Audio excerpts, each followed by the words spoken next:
Y lo curioso, a través de conversaciones con gente del mundo.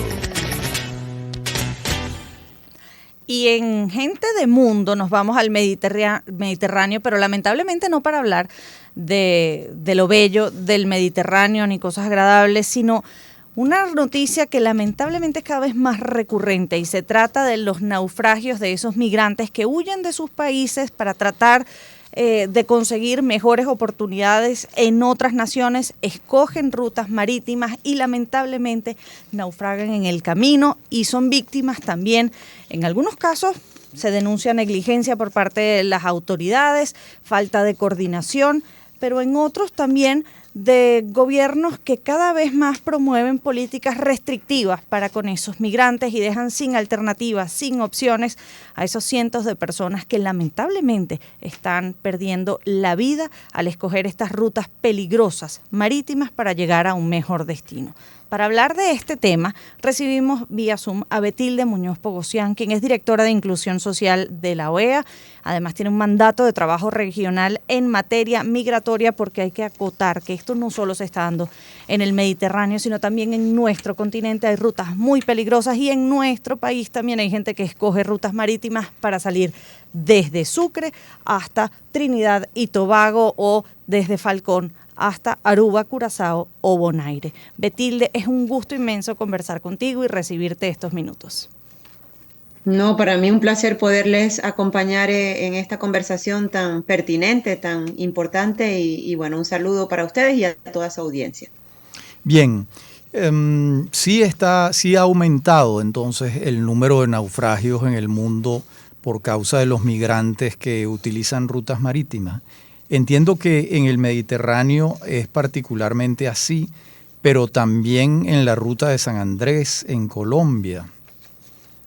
Es correcto. Bueno, en lo que se refiere al Mediterráneo, según datos que registra la Organización Internacional de Migraciones, en 2023 ya se ha batido un récord en el número de migrantes utilizando vías marítimas y también de, como se dice, accidentes que han ocurrido con muertes y desapariciones de migrantes.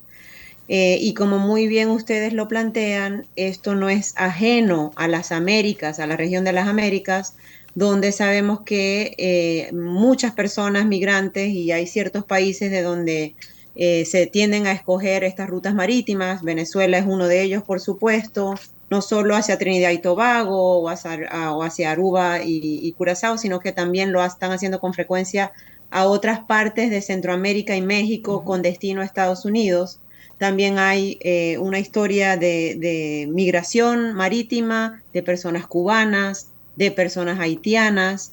Y, por ejemplo, un dato interesante es que se ha batido también récord de personas de República Dominicana que están haciendo rutas migratorias hacia Estados Unidos por vía marítima y personas que desaparecen en ese intento. Y el fenómeno es lamentablemente una consecuencia de la situación económica en muchos de estos países de origen, donde después del COVID estas personas enfrentan un limitado acceso a cierto bienestar económico y social, están buscando hacer una nueva vida y recomenzar en nuevos países, combinado con el aumento de políticas migratorias de contención, ¿no? De, si se quiere, restrictivas o que no generan la posibilidad de tener vías legales para migrar. Entonces las personas que de todas maneras van a migrar lo que hacen es optar por este tipo de rutas súper peligrosas y también siendo víctimas de traficantes de migrantes e incluso de personas que están en las redes de trata de personas que tienden a utilizar estas vías precisamente para mover personas pues entre países. Bueno, hay unas cifras pero escandalosas. Desde el año 2014 a la fecha, más de 20.000 muertes registradas en la ruta del Mediterráneo central, ¿no? Uh-huh. Esas son las famosas pateras, como creo que las llaman en España, ¿no? Uh-huh. Pero supongo que también del Mediterráneo más hacia el oriente también debe haber migración hacia Italia, supongo yo, ¿no? Que además uno de los gobiernos que tiene políticas migratorias restrictivas, y ha sido muy criticado el caso de Giorgia Meloni en Italia, justamente porque se han dado casos de naufragios de estas patotas cargadas de migrantes que era previsible, había tiempo para actuar antes de que se diera, y lamentablemente por esas políticas restrictivas hubo omisión por parte de esos estados y terminó siendo una tragedia. Y además recuerdo que coincidía con todo el mundo en vilo con lo que pasaba con el sumergible Titán, y se ponía sobre la mesa esa quizás doble moral de lo que estaba ocurriendo con el tema de los migrantes, tanto así que Naciones Unidas ha insistido en que se tomen medidas urgentes. Sí, ahí es una combinación de un trabajo preventivo que tienen que hacer los países de acogida como Italia y muchos otros en Europa, pero también trayéndolo a nuestro hemisferio, en países que están recibiendo personas migrantes, la necesidad de poder generar maneras de que las personas vengan de forma ordenada, segura, evitando así que se expongan a los peligros de migrar por rutas marítimas y bueno, en el caso de nuestro hemisferio por la selva del Darién, que sabemos que es muy peligrosa. Pero también ahí hay un tema de que usualmente las personas que de todas maneras van a migrar son trasladadas en barcos que no tienen la posibilidad de albergar 200, 300, 400 personas en una ruta migratoria, y ahí sí es importantísimo que los países que están cuidando esas aguas donde están dándose las rutas de tránsito de migrantes, poder atender y proteger a esas personas una vez que se encuentran en alta mar. Entonces ahí hay también una responsabilidad, si se quiere, de los países de acogida en asegurar que estas personas no se expongan más en alta mar. Conversamos con Betilde Muñoz Pogosian, quien es directora de Inclusión Social de la OEA, con mandato de trabajo regional en materia migratoria, y hacías mención a lo que ocurría en la selva del Darién, y ha habido cantidad de ofertas engañosas también a través de redes sociales promoviendo unos paquetes por unos cuantos dólares de saltar la selva del Darién y hacer ese recorrido vía marítima por la costa y evitar ese trayecto que ya es sabido es sumamente peligroso y delicado.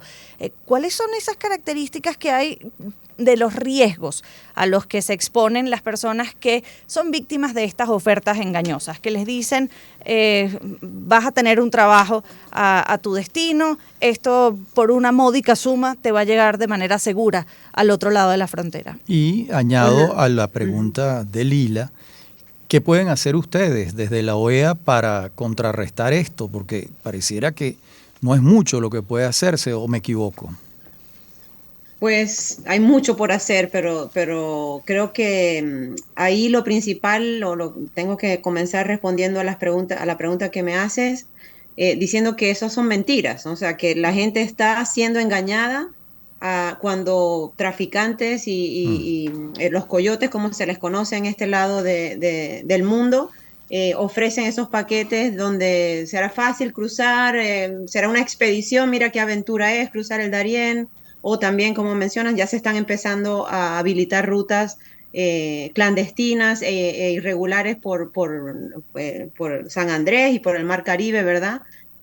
Lo más importante a todas las personas que nos escuchan es aclarar que estas son mentiras. Eso no es una ruta regular, no es una ruta segura, no es una ruta que asegura un trabajo al llegar, sino que al contrario, es la ruta más peligrosa de nuestro hemisferio para migrar.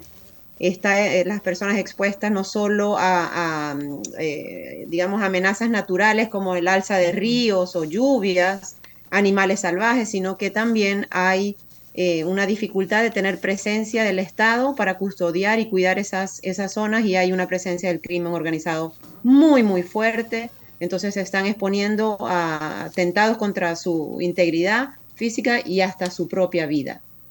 ¿Qué se puede hacer?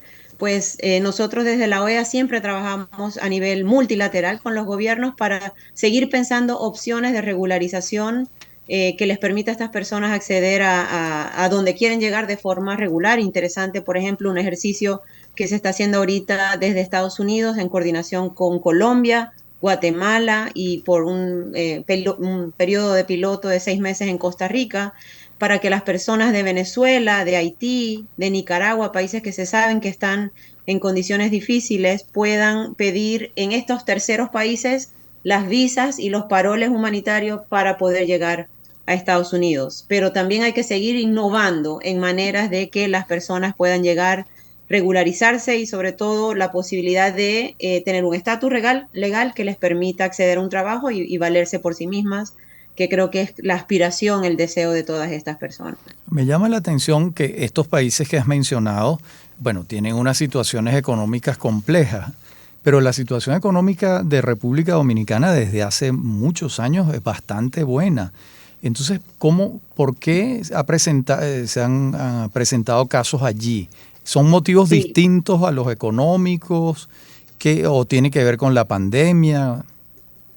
Mira, a mí me pareció también interesante ese dato. Estaba revisando también los datos del proyecto Migrantes Desaparecidos. Es un proyecto que tiene OIM que va rastreando y hacen estudios forensicos para identificar personas que se pierden en el mar, en el Río Grande, en el cruce entre Estados Unidos y México, en sus traslados migratorios. Y los países que más migrantes desaparecidos o que se ahogan en alta mar, etcétera, incluyen a Haití, a Cuba, a Venezuela y también a República Dominicana. Entonces, si nos preguntamos qué factores pudieran explicar esta migración dominicana, a pesar de que hay ciertas condiciones favorables en el país, te diría, número uno, es que continúan muy altos los niveles de pobreza y sobre todo los niveles de desigualdad, ¿no? Esa diferencia entre los que más ganan, los que tienen la posibilidad de invertir y crecer económicamente y el resto de las personas, con el elemento añadido de que hay una diáspora dominicana ya asentada en Estados Unidos y habiendo esas dos condiciones, hay muy pocas posibilidades de que vengan de forma regular a Estados Unidos, que es el destino claro, usualmente de interés para personas dominicanas. Entonces, no habiendo la posibilidad de tener un parol humanitario o un TPS, que es un estatus de protección temporal, lo hacen por vías irregulares, que incluyen, por supuesto, estas rutas marítimas que estamos discutiendo. Oye, Betilde, ha sido un gusto inmenso conversar contigo estos minutos, dando cuenta de lo que ocurre no solo en el Mediterráneo, sino también en nuestro continente, que pone en riesgo la vida de las personas que escogen esta peligrosa ruta para poder migrar, para llegar a un país de destino. Y por cierto, no sé si han tenido la oportunidad de verlas, pero la película Las Nadadoras, que entiendo está disponible en Netflix, cuenta la historia justamente de dos jóvenes sirias que, huyendo de Damasco a propósito de la guerra civil en ese país, escogen una ruta marítima que las obliga a cruzar el Mediterráneo para llegar, si no me equivoco, en esa oportunidad hasta Grecia, y logra retratar muy bien el drama, porque quizás la gente, cuando lee el titular, desconoce que son historias, son vidas, son personas, son familiares que están a bordo y se enfrentan y corren riesgos tremendos solo para poder tener un futuro mejor. Así que si tienen la oportunidad, no la han visto, está disponible en plataformas como Netflix. Es una extraordinaria película. Betilde Muñoz Pogosian, directora de Inclusión Social de la OEA, con mandato de trabajo regional en materia migratoria. Muchas gracias, Betilde. Gracias a ustedes y que tengan una linda tarde. Gracias.